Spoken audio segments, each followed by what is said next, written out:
Okay. Well, good morning, everyone, and welcome to Rainmakers Roundup. I am your host, Mark Iorio, and I am here with Jerry Fennelly, an old friend of mine who is president and founder of NAI Fennelly. How are you? Good to see you. How are you? I'm great. I'm great. It's good to have you on the show. Thank you. It's been a long time. Yeah, that's right. Yeah. I've been doing this for 2 years, and it was thanks to our friend Peter Dawson, right? Our Yes. mutual friend. He said, you need to interview Jerry Fennelly. Yes, yes. And you're a wealth of knowledge in the commercial real estate industry, Jer. I try to be. Yeah. I try to be. Oh, you are. You are. You're all. Listen, when you need information about the market and everything, most people turn to you. Absolutely. Yeah. We spend a lot of time researching and writing about the corporate real estate market. Yeah. So it's something that we publish all the time and send to over 15,000 people every 6 months. Yeah. That's great. Yep. So you've been in the business a long time. Mm-hmm. What initially attracted you to commercial real estate? Well, that's a very complicated story. My mother and father both had their own individual real estate companies. My mother had a company called La Prairie Realtors. She did residential. My father had a company called Garden State Commercial. He did commercial real estate. Mm-hmm. So when I was 18 years old, I started working for my mother in the summertime and realized that I hated residential real estate. So I had to find a way to get out of it. And I ended up in New York in my junior year in college with this great internship where I would go to school from 9 to 12, and from 1 to 5 I'd work in New York for a real estate company. Yeah. And then eventually they hired me, and I ended up in Princeton in '83. So that's how it ended up. Crazy. And when did you start NAI or Fennelly?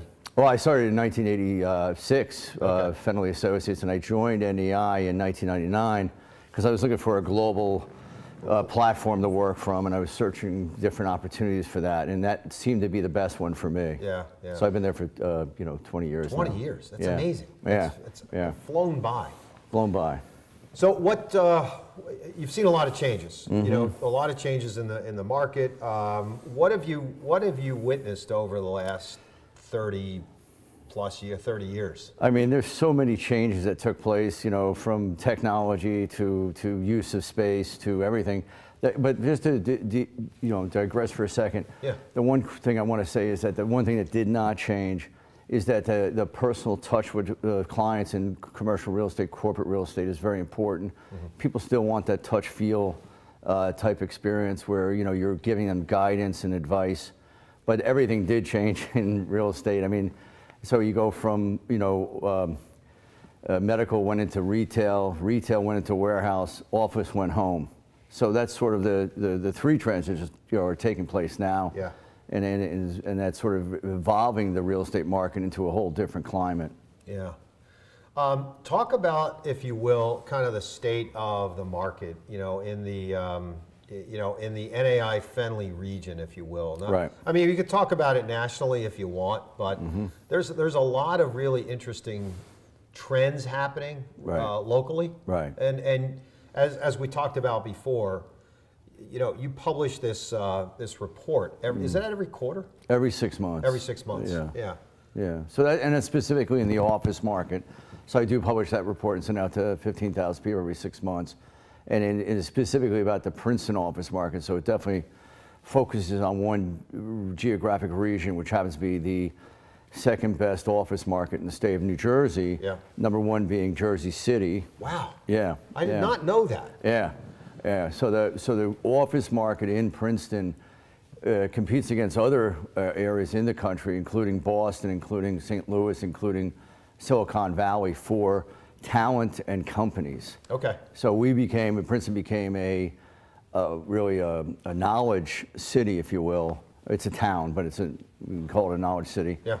And I'm comparing it to those other cities around the country that are attracting the same talent pool that we're going after, which is in that highly educated, specific science-driven category. Okay. So your bio-researchers, your nuclear scientists, your neuroscientists, even, so you get into all different types of sciences that are attracted to Princeton. And more importantly, Princeton attracts internationally. Mm-hmm. So where the national market, we're competing against national talent, but we do get a lot of international companies that come in, and then they're bringing their talent across the seas on temporary visas. Yep. So we get a lot of that activity. Wow. Yeah. Wow. So other than the office market itself in the Princeton area, what other trends have you seen in say Class B space or C space? Right. You're seeing all kinds of changes happening. Right. Right. So the institutional or the higher end quality product in the Class A product, that is definitely stable and does very well because it attracts those pharmaceutical companies from international markets. Right. It's the secondary product, the B and the C product, that suffers more. And the reason there is just it's a big money drain that the owners have to put into the buildings to refresh them. Mm-hmm. And that is up to the owners because the tenants aren't going to pay for it. Right. So, the big money has to put more money into office buildings. And that's sort of why you're finding the office category less attractive to the larger institutional investor versus, say, industrial or apartments, for instance. Okay. Yeah. Yeah. And I've noticed too that because of the Amazons, because of the big box players in the area, right? 7A on the Turnpike, right. 8A on the Turnpike. That's hasn't that driven up the cost of some of those right. Class B and C spaces? Right. So if you take that Princeton region market, it does encompass the Turnpike from 7A to exit 8A. And so when you think about that market, it's a 125 million square foot market of new and older product. You have both. Yeah. You have new product which has been built and it's all 36 foot clear. Then you have older product, which could be as low as 18 to 24 foot clear. Yeah. So those markets are doing exceptionally well along the Turnpike in industrial because the demand came from two sources. It came from e-commerce, which everyone's enjoying e-commerce right now. Sure. And then it came from New York. So when New York's values in Brooklyn, particularly in other burbs, the values went up to where warehouse rents were $35 a foot. Those people exited and came into New Jersey and have been doing so for the last 36 months. And so those two events made the market really excel and values move up 30-40% in rental and also as far as purchases and values. Yeah, wow, yeah. Wow. Yeah. Jerry, what headwinds are you starting to see in the industry? I mean, is it we saw the big shoe drop a few years ago in the residential market. What are you seeing in the commercial side? I mean, our biggest challenge in New Jersey as a whole, and I'll start from the top and come down, the biggest challenge in New Jersey is the government. And for some reason, for the last 30 years, they've been pushing companies out of the area. Yeah. And it started with environmental laws. And I actually look back and I say those environmental laws were very important because we had to clean up our soils because there was definitely a lot of contamination involved. Mm-hmm. So it wasn't necessarily a negative. We did lose a lot of companies because of that. Now, the new thing that's happening is that new tax that came in, which impacts people who make over $5 million a year. Mm-hmm. The problem with taxing those people as isolating them is that they will go because they can go. Right, exactly. I mean, yeah. I have more clients who are leaving their house in New Jersey, empty, buying a house in Pennsylvania, Charleston, South Carolina, Florida, and they're trying to sell their house. And they're going to sell it. Yeah. And they're going to sell it at discount because they don't care. Right. So the movement of population, again, increased. I mean, it's been happening for 30-some years, but it just increased recently with that new law that took place, which really affects people who make over $5 million. And then they're talking about putting a new tax on people that make over $1 million, which is a complete mistake, and it'll cause more people to move at more rapid rates. So the thing that we're suffering with in the greater Princeton market, which is Mercer County right now, is that we're next to Pennsylvania. And for the first time last year, we had a population decrease. And population decreases are not good for values. They actually affect us negatively. If you look at your urban areas, examples of this over the last 30 years, the movement of population out of urban areas into suburban areas caused a decrease in valuation and demand, and that never came back. Right. So we got to keep an eye on the population. Now we're getting demand coming internationally in, which is terrific, and that offsets that a little bit, but we still have that out-migration. We have an out-migration occurring into PA that's consistent and increasing. Hey, so let me ask you a question. You're one of those people that experts turn to for advice in the real estate market. Sure. With what you just said, and the critical nature of what you just said, Do you have anyone in the administration's ear in terms of, having them listen to you or listen to groups of people that a group that you might belong to, Jerry? Because, that is a critical issue. I mean, when you start to look at out-migration, people that are earning over $5 million leaving, driving values down, it's going to have an impact on a lot of the population. They move their companies with them. Right. If you're making over $5 million, you typically own a company or work for, have a big interest in a company. They move their companies. Sure. John Crowley, they made a movie about him, and he discovered a drug for this very distinct disease that his kids had, and he created a company, and then he just moved to Florida because of that new tax law. He did. He moved to Florida, and he took a piece of his company with him. Amicus, yes. Yeah. He took a piece of his company with him, which didn't have to happen. He wanted to stay here. Yeah. He wanted to stay, but sometimes money does talk. Right. So, yeah. Is it still, in your opinion, with what you just said? Your insight is incredible. Is it still advisable in your mind to invest in commercial real estate? Yeah. Oh, yeah. It's different than it was because in the 80s and 90s, people just bought whatever they felt like buying, and it seemed to work. Mm-hmm. But things, sort of evolve, and you're still trying to buy consistent cash flow, and that's sort of the trick in real estate is how do you keep uninterrupted cash flow? Mm-hmm. And so certain categories can give you that with long-term leases, like industrial, you get a single tenant who might have a 10-year lease. Right. Or, you can look at other apartments, which are very popular now. People are buying those because they're consistent cash flow. Mm-hmm. And that demand, that population, millennials all went into apartments, and they may not leave those apartments. Right. They may stay there. Right. Because they're not getting married as fast. They're not having kids as fast. Yeah. I think that's switching now as the millennials do age up and they become 37 years old. They're starting to get married and have kids. Yeah. But it was a delay from, say, the baby boomers who might have got married a little bit earlier. Right. And bought houses and that type of thing. So, yes, I mean, I think it's an issue. It's still, so what you're saying here is if you have a good product, right, and it's got good steady cash flow, it's still probably a very good investment because the valuation of that property has a direct correlation to the cash flow that's coming into the property. Yeah, and I'm talking about specific regions, specific areas, and it's all about sort of location, if you will, back to the basics. Yeah. Yeah.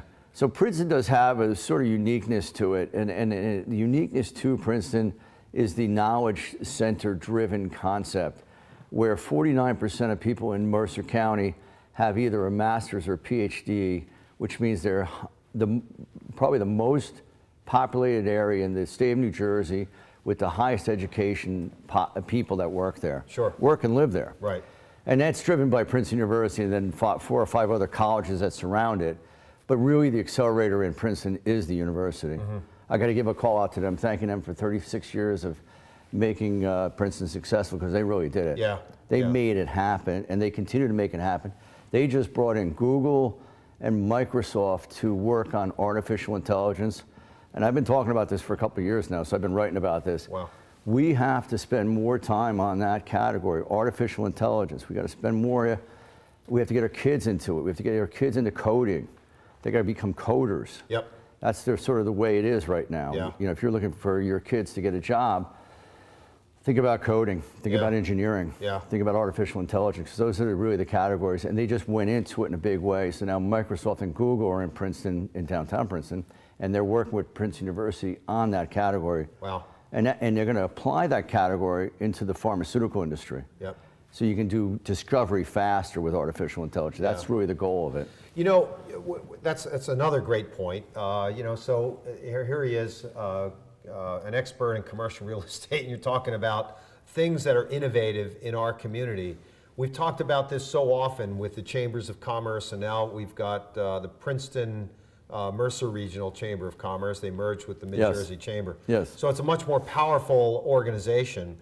And what we've talked about for years, Jerry, is having Mercer County and the surrounding area as an innovation hub. And you're talking about that. You're talking about Well, it's been an innovation hub for as long as I can remember. And it really started back to you know, if I was to get it right, World War I and II, when the government actually made that area the concentration with the Institute for Advanced Study. Yes. They brought all the scientists, Einstein went there, they brought all the scientists in to study how to create, in that case, bigger bombs. Yeah. And that chemical industry that was created through that too. So the chemical industry in New Jersey that was there, it's not there anymore because it moved out. Yep. That was there was created for that purpose also. So we had this huge concentration of research and development with the chemical industry through the 20s, 30s, 40s, and 50s, 60s. And then that turned into the pharmaceutical industry, and that's why we still have that today. Yeah. So that was sort of the evolution of it, and revolution of the pharmaceutical business. Yeah. So that innovation continues in our area in Mercer County, specifically in the surrounding area, and it's driven mostly by what Princeton University is doing. We're going to take a quick commercial break, and when we come back, I want to talk to you about where we are with interest rates, cap rates, et cetera, and the values that that's helped with, and some other thoughts from Jerry Fennelly right after a message from our sponsors.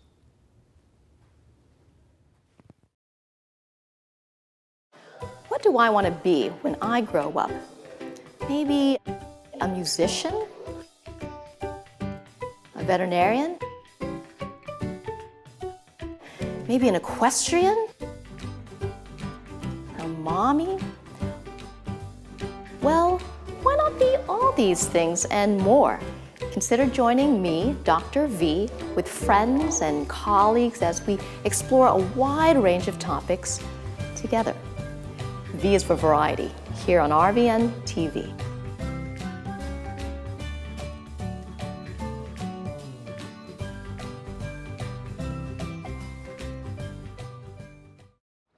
There you go, Richard. Oh! Is that too hard for you? No. Is it too hard for you? Woo! We're playing catch now. Oh, shit.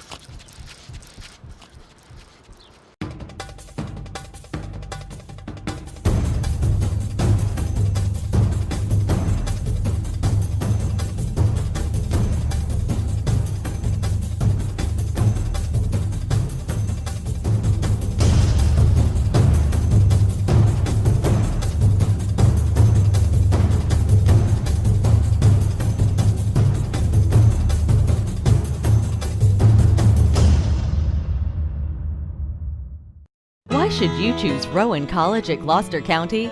Low cost. The #1 nursing program in all of New Jersey. More than 70 programs of study, including selective admissions. With record enrollment. A premier partnership with Rowan University. Transfer options with numerous universities. 4-year degree options on our campus. Rowan College at Gloucester County. Now you're thinking.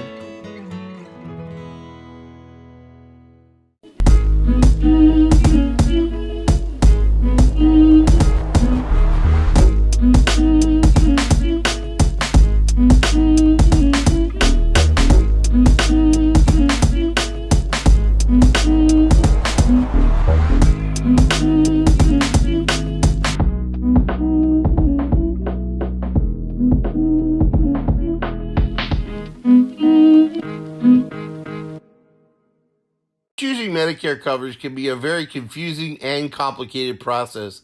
Help is just a phone call away, 856-226-4800. As a licensed insurance agent, I'll assist you in making an informed and confident decision on a Medicare plan that meets your needs, lifestyle, and budget.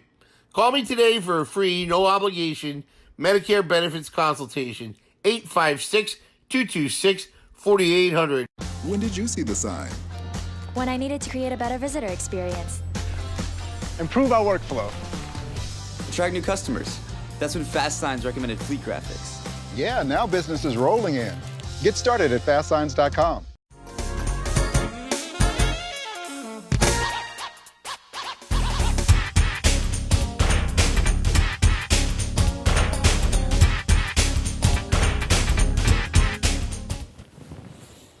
All right, well, welcome back to Rainmakers Roundup. I am your host, Mark Iorio, and I'm here with Jerry Fennelly of NAI Fennelly, president and founder. Welcome back. Thank you. Had some good conversations with you. So we talked about the fact that, it's still a good time to invest in commercial real estate. You got low cap rates, low interest rates, right? Reasonably low. They're not zero like they were a few years ago. But, the market is pretty good right now for that, right? For investing. Right. Banks are lending. Right. So low cap rates would mean the values are higher. Low interest rates would mean the values are higher. So we do have some fluctuation in interest rates, but not substantial yet. As far as the cap rates go, they are going down in most categories, even office, but office is still the struggling one. Retail is struggling. So if you're an opportunistic buyer, those are the two categories you'd go into to buy opportunistically. Okay. Yeah. The industrial, of course, is up, and apartments are up, and land, interestingly enough, is up. So people are building. You're going to see a lot of construction happen over the next 24 months. Yeah. Across the board. Maybe not in office as much, and not retail, but in industrial, apartments, self-storage, assisted living care facilities. Oh, yeah, sure. All those categories are very active right now. See, people don't think about that. I mean, people see the construction going on and they say, well, New Jersey we rank last in the country in the business tax climate index, right? So dead last. So you have the gap between people moving out and out migration because the taxes are so high, right? And then you've got all this other construction going on because when you look at long-term care, people want to stay near their families. They want to stay near their families, have to be near their families. It's important. So definitely assisted living care, memory care, those are categories that are very active and sort of across the board. Yeah. It's serving a real population demographic movement, and this is significant. People forget about that movement of millennials moving in as the big population and baby boomers moving out. Right. This is a very significant impact on our economy overall, and we have to sort of work towards that, to work with it. Right. So the baby boomers are, sort of retiring. Yeah. And then the millennials have come in, and now they're aging up into 37, so they're going to take over leadership roles basically now. Yeah. So. What makes NAI, you said it earlier, but I want you to talk about this more in detail, if you don't mind. Sure. What makes NAI Fennelly so different from every other brokerage firm out there? Right. So of course we have the global presence, which gives us the capabilities to work with companies locally, nationally, and globally. Yeah. But really, it's the interaction with the client on a personal basis, the commitment to the business, the ability for clients, and sometimes you have to match with your clients what they want, and flexibility. Yeah. And then more importantly, occasionally I get clients that work like I work, which is 7 days a week, 24 hours a day. And those people love me because they can call me on a Sunday or Saturday and say, hey, Jerry, here's what I'm thinking. So I give people a lot of personal interaction, time, and commitment. And that's what it's about. It's about being committed to the industry, be committed to your brand, and then delivering the service that you told people you're going to deliver. Yeah, right, exactly. Yeah. I mean, and you've done this for a long time. It's not like you've just decided that this is going to be who you are. You've always worked 7 days a week, 24 hours a day. That's just your nature, right? That's right. So I had to ask my mother that question. I asked my mother when I was 28 years old. I said, "Why do we work like this? Why do we work all the time?" So she gives me this very superlative, answer. Jerry, this is the way it is. This is who we are. I'm like, really? so you're sort of born into this thing, and you have to deal with it, and you just work all the time like a ever-ready battery, bunny, sort of thing. So and that's really what it is. It comes from your inside out, is what the drive is. Yeah. Well, I've noticed that over the years. I want to ask you a question earlier. You touched on. You said. Retail is changing. Is retail dead? Retail is going through the slow death of the bricks and the sticks. So yes, I mean it's evolving where the consumer now expects to have everything delivered to them, and this is part of technology. Yeah. And it's not going to go away. It's in fact every company I work with that's in the retail industry has been jumping onto the Amazon bandwagon, saying we've got to be there, from the biggest to the smallest, and they're cutting deals with Amazon to do that. Right. So I think the answer is retail bricks and sticks becomes something different. Yes. So like I mentioned before, we put medical into retail now. We put in educational to retail now. We put service into retail now. Food, absolutely. Yep. And more entertainment. So, Okay. experiential type of tenants. And there's been a tremendous failure in retail where all the buildings that were large strip centers, 400,000 feet, every one of them went back to the bank. Yeah. And then the new owners came in, they bought them at discount, and they're renting them up at discount. And so the change of tenant mix is really significant on that. Yeah. Yeah. I mean, you look at some of the malls, especially in the area, you talk about experiential. You know, you walk into a mall these days, Jim, and what do you see? You know, it's restaurants, high-end restaurants. You've got experiential opportunities there where they've got the car market, right? You know, et cetera. I mean, there's so much going on. Anyway, I want you to tell me how you find new clients. Okay. So how I find new clients is we basically use every media possible to do that. We're very aggressive on that, and we feel that if we can touch anybody 4 times, we're going to get them as a client. So door-to-door canvassing, radio advertising we did this year worked really well. Billboards we're using. And what you're doing with advertising, you're not only building a brand, you're building trust. Yeah. So the interesting thing about billboard advertising is I get a lot of trust from that. Yeah. I get immediate trust, which is incredible. People see you all over the place, I-95 and everywhere else, right? Right. They see me, and then I impact that with the radio, and that works really well. So if you can do both of those, it's actually a very good thing. And then, of course, door-to-door canvassing we do a lot of. Do you? Okay. Oh, yeah. Okay. And you can't do that in New York City. Like, if you go to New York City, you can't walk into a building. Right. But what we do in New York City, if we have to canvass cities, we'll go and make an appointment with the person on the top floor and just go take the staircase down and knock on anyone's door. That's the way you got to do it in the city. Yeah. In the suburban areas, you do have some locked doors, but not as much. Yeah, it's, right. it's still not that way, but it's going to go that way eventually. Yeah, eventually with security. Yeah, with security, that's right. Where do you gain your inspiration? I get my inspiration from, again, the internal drive, but I get it from, I say this to people all the time, I do this for my family, so I do it for my kids, I do it for my wife, I do it for, that reason alone, and so that gives me a big drive to go out there and hit it hard every day. Yeah. Yeah. Listen, you've done a great job. We've been friends for a long time, and I just want to thank you for coming on to the show and spending a half hour with us talking about the real estate market and what NAI Fennelly has meant to not just you, but Mercer County. You've done a tremendous job, so I want to thank you for being here with me. Yep. And tell everybody how to get in touch with NAI Fennelly. You can go to Fennelly.com, which is FENNELLY.com, or call us at 609-520-0061. Thanks. Yeah. He's been great. I'll tell you what, here he gave me a gift, jelly beans for Easter. So from David Bradley Chocolatiers up in, where are they, in Hightstown? Yeah, they're in East Windsor. They're in East Windsor. Yeah, so yeah. Been a great episode with Jerry Fennelly. Please be safe, everyone. Happy Passover, happy Easter. We'll see you next week on Rainmakers Roundup. Have a safe week, everyone.